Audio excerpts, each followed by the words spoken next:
What's your favorite thing to put in the bottom of a pot to help it drain? We all know it needs something. In today's video, we're going to show you the new CPR drain shield and how this simple disc turns one drain hole into 10, and that's with zero drilling. We've set up a pair of identical pots, and we're going to demonstrate some of the traditional methods you're probably familiar with, whether it's small pea gravel, stones, lightweight mulch. We're going to just see how they drain, and then we're going to put a CPR in the pot and see how it stacks up against the traditional methods. Pots that don't drain properly will subject your plant's root ball to stagnant water, and this will lead to mold issues and root rot. You're going to want to see this. I was very surprised. So was I. And at the end, if you'll stick around, I'll give you a couple of tips for plant drainage that you can implement today and help you on your gardening journey. You won't want to miss that. Just a quick announcement.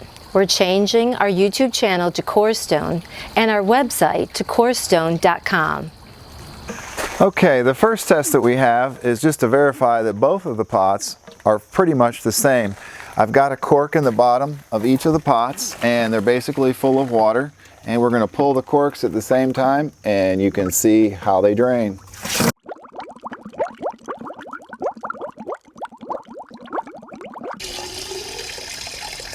Okay, there you go. You can see they pretty much drained at the same time. I'm just going to dump these rocks in here. On the other pot, I'm going to put some of the mulch material. I'm going to use this container to get about equal amounts of soil in here.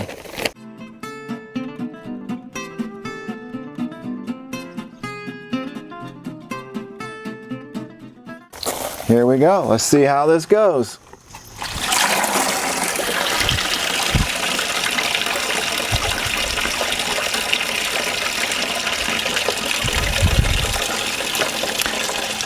As you can see, putting mulch in the bottom of your pot is probably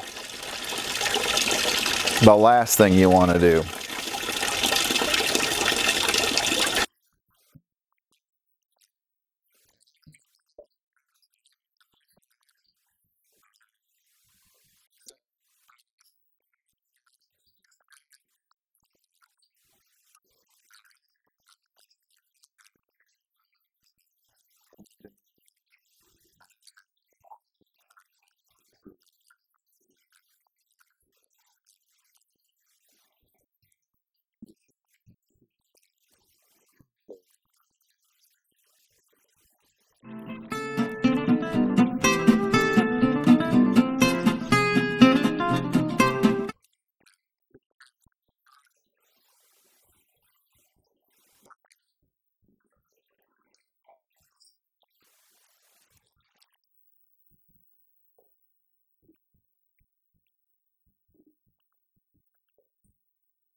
Before we go any further, be sure to like and subscribe so that you don't miss any of our upcoming drainage videos. Well, were you surprised? What we have done is created an accelerated erosion test. Well, that rocked my thinking, but all kidding aside, I have been one of the ones that have used rocks in the bottom of my planter for drainage. When we put rocks or gravel in the bottom of our pot and then put the potting mix on top, is what we have effectively done is created an extra substrate layer. And it would seem that the water would just flow right through the potting mix and into the rocks, but it is not the case. The water actually sits on top of the rocks and doesn't flow out of the pot. When we water the plant, the potting mix absorbs the water the plant needs, and the excess drains down to the bottom of the planter. And this is where the CPR comes into play. Instead of the water going down to that central drain hole and clogging up quickly, the CPR disperses the flow of water into the 10 passageways. Now we realize we may not have tested your favorite method. We'll keep an eye on the comment section for suggestions for future drainage tests. Now for our bonus tips. Okay, so what we have here is your basic common terracotta clay saucer and pot.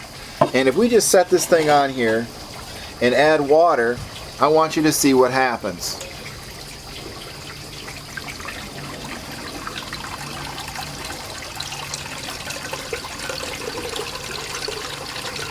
As you can see, the pot is really just starting to fill up. And the more water you put in there, the less water that drains out, because the pot just gets heavier and heavier, and there's like a seal that's formed between the pot and the saucer, and it just does not drain the way you think it would. Now, you can't see into your soil and see the water that's just kind of stagnating there, and it's very surprising.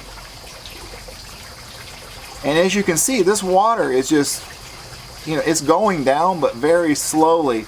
And when you've got potting mix in the bottom, or maybe rocks or some of the other things, it's not even going to go down as fast as this is.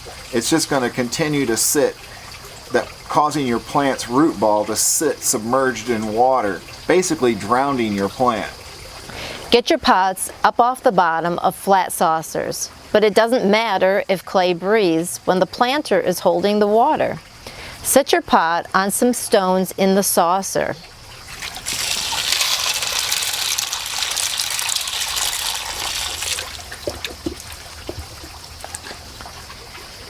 Okay, now we've got some stones underneath the pot, and we'll try the same thing and see what happens.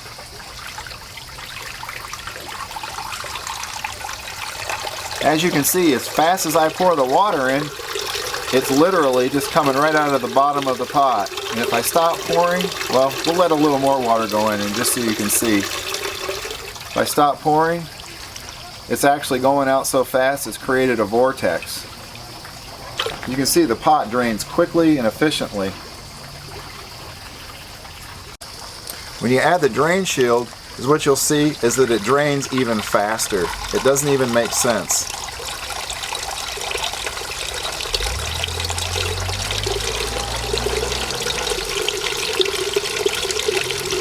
When you stop pouring the water, I'm pouring the water in there as fast as I can with this watering can.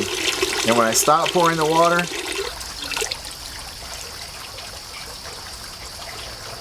it's already empty. It's just defies logic, actually. Our next tip is going to be in regards to getting your pots up off the ground. I just showed you the saucer and putting some rocks. Our core stone saucers have fingers in the bottom to get the pots up, but Julie's got another tip for you. Get your pots up off the ground with risers, or you could use bricks.